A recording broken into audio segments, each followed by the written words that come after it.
Di tahun 2025 ini kita tidak akan import beras lagi, tidak akan import jagung lagi, tidak akan import garam lagi.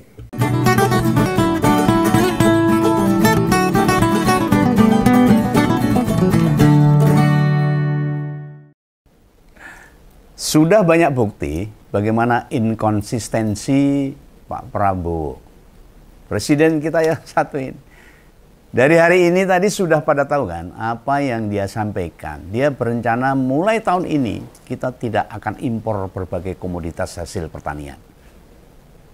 Kalau yang lupa, apa komoditas yang tidak akan diimpor itu ada beras, jagung, gula dan garam. Ucapan itu dikatakan Presiden Prabowo jauh-jauh hari sebelum bulan puasa. Ya memang sudah agak lama sih.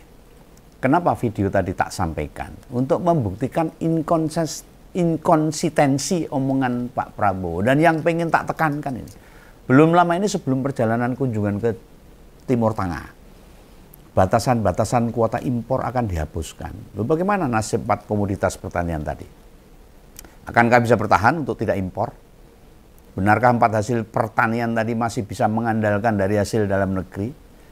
Dalam sebuah kesempatan saat bertemu dengan para pengusaha, Presiden tidak menginginkan batasan-batasan. Artinya kalau mau impor ya impor saja, bebas.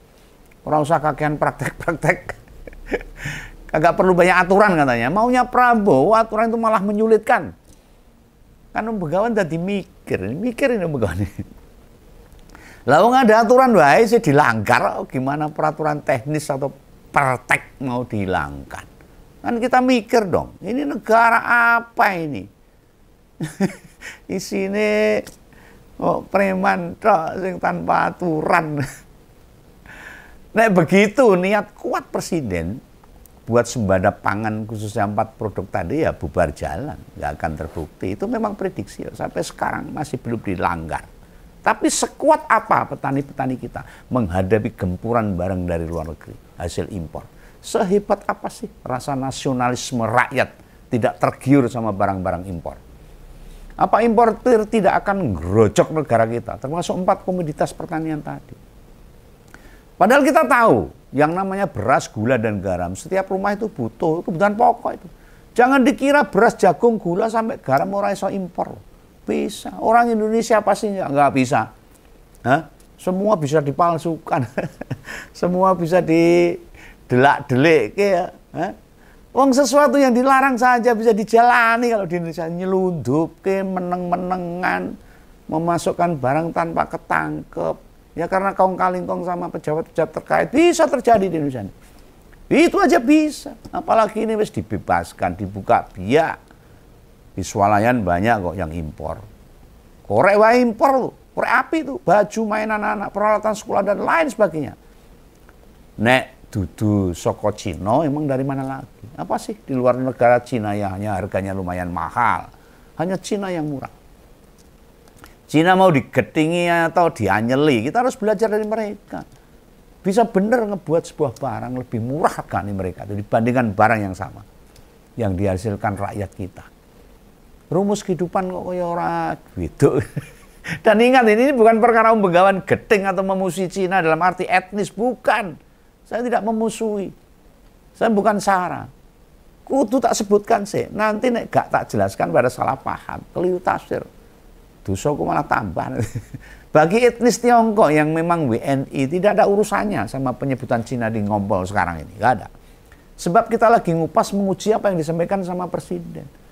Perkara gimana cara Presiden konsisten terhadap omongannya, memiliki keteguhan, memenuhi janji-janjinya, bicara barang atau produk termasuk pertanian atau makanan. Sulit menghilangkan negara Cina untuk mempengaruhi semuanya. Di Tiongkok sana, hampir semua barang itu jadi industri rumahan. Dan dibeli mahal oleh negara dan dijual murah untuk diekspor. Akhirnya jadi murah. Di negara yang jadi tujuan, yang nggak paham industri rumahan itu kayak di sini tuh UMKM lah, industri loh. Kayak gawe souvenir yang masih kecil-kecilan. Bisa juga bos-bos konveksian, misalnya kayak industri kerupuk, Itu kan digarap di rumah-rumah, home industry. Ada sapu, gerabah, kerajinan tangan. Nah di sana itu pakai mesin semua, walaupun barang dibikin di rumahan. Ya yang nggak bisa disebut pabrik lah. Biasanya nek pabrik lah gede banget. Ini paling luasannya 500 sampai 1000 meter. Itu di Tiongkok sana sebagian besar sudah begitu. Kita kalah jauh, maka kita sangat-sangat tergantung. Kalau sampai impor itu dibuka, biak, habis Indonesia ini. Ini nek soal beras, garam, jagung, sama gula ya dudu industri rumahan. Memang hasil pertanian mereka, ini cara mereka bertani. Nanti mau dibandingkan, kita kalah jauh.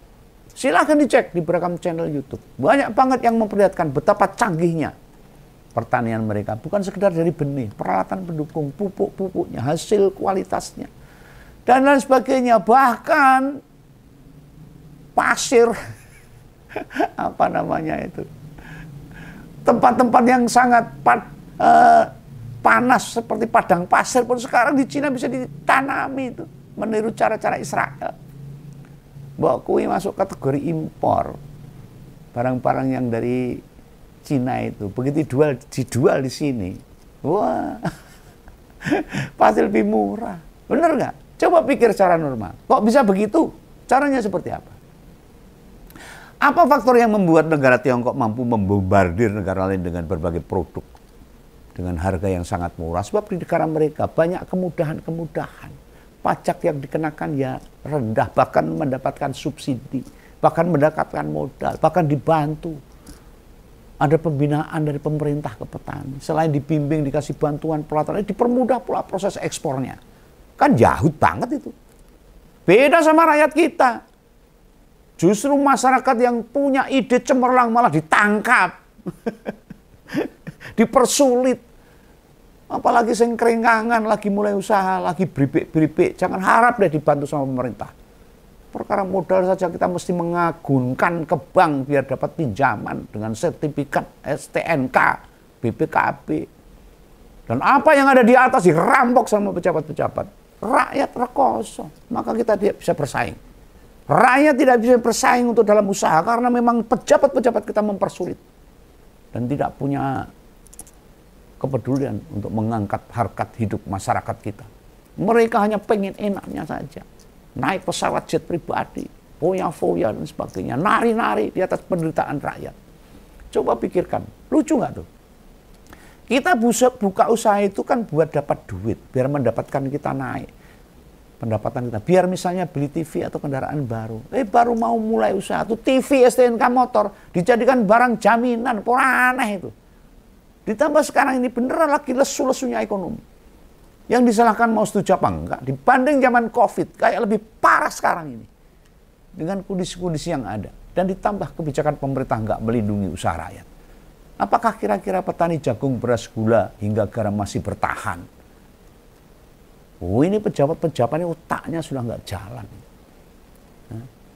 Hanya memikirkan dirinya sendiri. Saya baru melihat ini. Contoh yang sangat kita teladani, Deddy Mulyadi. Harusnya semua pejabat, semua kepala daerah meniru cara-cara bagaimana Deddy Mulyadi menyejahterakan rakyatnya. Tapi sebagian besar pejabat Indonesia enggak seperti itu. Mereka rakus. Jujur wae aku yakin. Kawan enggak percaya, pihak pemerintah yang berkaitan dengan ini, baik Kementerian Perindustrian maupun Pertanian, melarang impor 4 komoditas barang. Dikira importer kita nggak jago bersilap lidah, ngadepin larangan-larangan aturan begitu. Durung meneh saiki banyak oknum-oknum sing wis gampang urusane. Sorry nih ngompol bukan meremehkan meh atau ngenteng keteng ngeragok negok tutu perkara itu. Faktanya seperti ini yang sekarang berjalan. Saiki seriusan bulet-bulet nyingset ngurut wis babakan apa wae. Titik pangkalnya ya di pucuk pimpinan itu tidak ngasih contoh bagaimana punya sikap jejak, jujur, ora tolah-toleh sehingga bisa dipegang bawahannya. Lagi 5 sasi kan gelebakan orang gendah ini rakyat yang bingung. Tiba-tiba saja ada Kopdes merah putih sama rencana 200 sekolah rakyat akan didirikan. Duitnya gue koperasi butuh 400 triliun. Semula katanya sumber dana dari APBN ini geser disuruh biayai perbankan pemerintah. Sekarang diminta buat diambil dari dana desa. Piye ngono kuwi? Dan dua program itu, koperasi desa sama koplaknya ini maksudnya itu sekolah raya itu yang gagasan sing mak bedunduk, sing bim salapin. Enggak pakai analisa terlebih dahulu. Selama kampanye debat capres cawapres 5 kali di berbagai pertemuan dengan para pendukungnya. Orang tahu disebutkan itu. Yang namanya koperasi merah putih dengan sekolah rakyat. Bayang no, sing dudu janji ini malah diunggul-unggulkan. Yang mau direalisasikan, tapi janji-janjinya yang dulu digembar-gemborkan malah bluk. Yang katanya sekolah gratis, kesehatan gratis, modal dan sebagainya. Rumah gratis mana ini, sedangkan kondisi warga negara kita, para wong-wong yang bekerja apa saja buat makan itu lagi berat-beratnya habis lebaran ini. Dan ini tidak dipikirkan oleh pejabat-pejabat dan mungkin termasuk Pak Prabowo. Tak jamin ini berbagai upaya yang mau nyegati, mempertahankan nggak impor beras jagung karena minyak gula bakalan gagal. Kalau sudah ada keran seperti ini dibuka, para importer itu pakai 1001 cara untuk mendatangkan importer yang khususnya dari Cina untuk dibombardir di Indonesia. Kita akan jadi bangsa rakyat kere, bangsa konsumtif yang tidak bisa memproduksi di kita sendiri.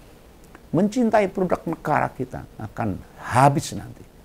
Tidak usah nunggu sampai tahun 2029 lah. Bisa pertahan aja, gak jebol janji itu hingga Agustus. Pampuh. Dugaan pegawai.